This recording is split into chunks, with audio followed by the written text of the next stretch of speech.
குமரன் வந்து மலேசியா போகிறதால எல்லாருமே ரொம்ப வருத்தத்தில் இருக்காங்க. குமரனை பிரிய முடியாமல் எல்லாருமே தவிக்கிறாங்க. கங்கா வந்து இந்த மாதிரி குமரன் திடீர்னு முடிவு எடுத்ததால் கங்கா குழம்பி போயிருக்காங்க. இந்த சூழ்நிலையில் குழந்தைக்காகவும் உனக்காகவும் தான் கங்கா நான் இதில் போகிறேன், அதனால் நீ கவலைப்படாமல் இரு, சீக்கிரமாகவே நம்ம வாழ்க்கையில் கண்டிப்பாக முன்னேறுவோம், அந்த நம்பிக்கை உனக்கு நான் கொடுக்கறதுக்காக தான் போகிறேன் அப்படின்னு சொல்லிட்டு சமாதானப்படுத்திட்டு கிளம்புறாரு. எல்லாருமே குமரன் நினச்சி ஃபீல் பண்ணிட்டுருக்காங்க. இந்த சூழ்நிலையில் இங்கே என்ன பண்ணுறாங்க, காவேரி பற்றி யோசிச்சுட்டே இருக்கார் விஜய். காவேரி வந்து வெளியே கிளம்புறாங்க. அதை பார்த்து விஜய் வந்து எங்கே போகிற காவேரின்னு, இல்லைங்க கடத்தெரு வரைக்கும் தான் போகிறேன், தனியாலாம் போகக்கூடாது, எதுவாக இருந்தாலும் என்கிட்ட சொல்லு, நான் வாங்கிட்டு வரேன். இல்லைங்க முதல்ல மாமா தான் எல்லாம் வாங்கிட்டு வருவார், இப்போ மாமா இல்லைல்ல, அதனால் நான் போக வேண்டியதாக. இங்கே பாரு காவேரி, இதுக்கப்புறம் இந்த குடும்ப பொறுப்பு எல்லாத்தையுமே நான் பார்த்துக்கிறேன், எதுவாக இருந்தாலும் என்கிட்ட சொல்லுங்கள் அத்தை, இங்கே பாருங்கள் எந்த விஷயமா இருந்தாலும் என்கிட்ட சொல்லுங்கள், நான் போய் வாங்கிட்டு வரேன், காவேரியில் வெளியே போக வேணாம் அப்படின்னு. அது வந்து மாப்பிள்ளை அது வந்து தம்பி அப்படின்றாங்க. உங்களுக்கு தெரியாது, காவேரிக்கு தான் தெரியும் அப்படின்னு. வேணாம் அத்தை, காவேரி எங்கே தனியாக அனுப்பாதீங்க அப்படின்னு சொல்லிட்டு, எதுவும் வந்தால் என்கிட்ட சொல்லுங்கள் அப்படின்னு சொல்லிட்டு வம்பு பண்ணி போயிடுறாரு. அதை பார்த்தா காவேரி குழப்பமடைகிறாங்க. ஏன் விஜய் இவ்வளோ பிடிவாதமாக இருக்காரு அப்படின்னு சொல்லிட்டு விஜய் வந்து யோசிக்கிறாரு. அந்த வந்து பசுபதி என்ன வேணாலும் செய்வான் காவேரியை, அதனால் காவேரி ரொம்ப பாதுகாப்பாக வச்சுருக்கணும் அப்படின்னு சொல்லிட்டு யோசிக்கிறாரு. உடனே வந்து பசுபதிக்கு கால் பண்ணுறாரு விஜய். பசு வந்து ஃபோனை எடுக்கிறாரு. என்ன நினச்சிட்ருக்க மனசில், என்ன வேணாலும் பண்ணலான்னு நினச்சிட்ருக்கியா, என் பொண்டாட்டி ஏன் வண்டியை விற்று ஏற்றலான்னு பார்த்தது நீ தான், எனக்கு நல்லாவே தெரியும் பசு, நீ பண்ணது கொஞ்சம் கூட சரியில்லை, இதுக்கு எல்லாத்துக்கும் வட்டிக்கு முதலமா நான் கண்டிப்பாக உனக்கு கொடுப்பேன், நீ என்ன நினச்சிட்ருக்க, நான் இப்படியே விட்டுவேன்னு நினச்சிட்ருக்கியா, என் பொண்டாட்டியை வந்து வண்டி வச்சு தூக்கலான்னு நினச்சல, உன் பொண்ணை நான் தூக்கட்டுமா அப்படின்னு சொல்லிட்டு கேட்குறாரு. அதை கேட்டு பயங்கரமாக அதிர்ச்சி அடைகிறாரு. என் பொண்ணு மேலே நீ கை வச்சிருவியா அப்படின்றாரு.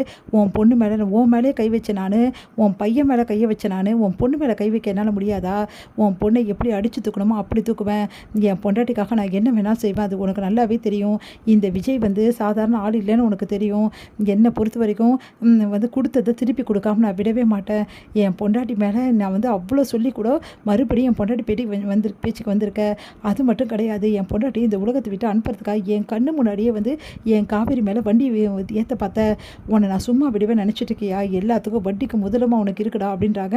அதை கேட்டுட்டு இங்கே பார் விஜய், தேவையில்லாமல் பண்ணிகிட்டு இருக்காது, அப்புறம் அவ்வளோதான், நான் பண்ண போகிற வேலையை நீ பார்க்க தானே போகிற, என்ன நினச்சிட்ருக்க, என்ன பண்ண முடியும் உன்னால், போலீஸ் கம்ப்ளைண்ட் கொடுக்க முடியுமா, கொடுத்துக்கோ, கொடுத்தா 2 நாள் கூட நான் உள்ளே இருக்க மாட்டேன், வெளியே வந்துடுவேன். ஓ 2 நாள் கூட நீ இருக்க மாட்டியா, உன்னை நிரந்தரமாக வைக்கவும் எனக்கு தெரியும், நிரந்தரமாக 1 நாள் தான் இருக்க முடியும், எனக்கெல்லாம் போலீஸ்லாம் சாதாரண விஷயம், ஓ அப்படியா, சரி சரி, நான் சாதாரண விஷயமா என்னன்னு நான் பார்க்குறேன், கூடி சீக்கிரம் உனக்கு இருக்குது அப்படி சொல்லிட்டு வைக்கிறாரு. உடனே வந்து பசுபதி யோசிக்கிறாரு, இந்த விஜய் என்ன பண்ண போகிறான் அப்படின்னு சொல்லிட்டு. இங்கே வந்து விஜய் ரொம்ப டென்ஷனாக இருக்கார். அதை பார்த்துட்டு காவேரி வந்து ஏங்க இவ்வளோ டென்ஷனாக இருக்கீங்க அப்படின்னு சொல்லிட்டு கேட்குறாங்க.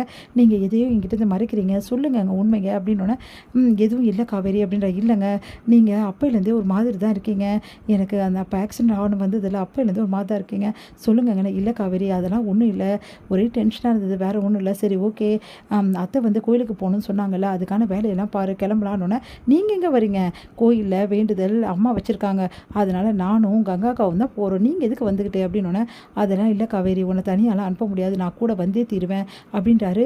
இதுக்கு தாங்க என்ன விஷயம் நான் கேட்குறேன், ஏதோ விஷயம் மறைக்கிறீங்க, ஆனால் என்ன விஷயம்னு சொல்ல மாட்டேங்கிறீங்க அப்படின்றாங்க.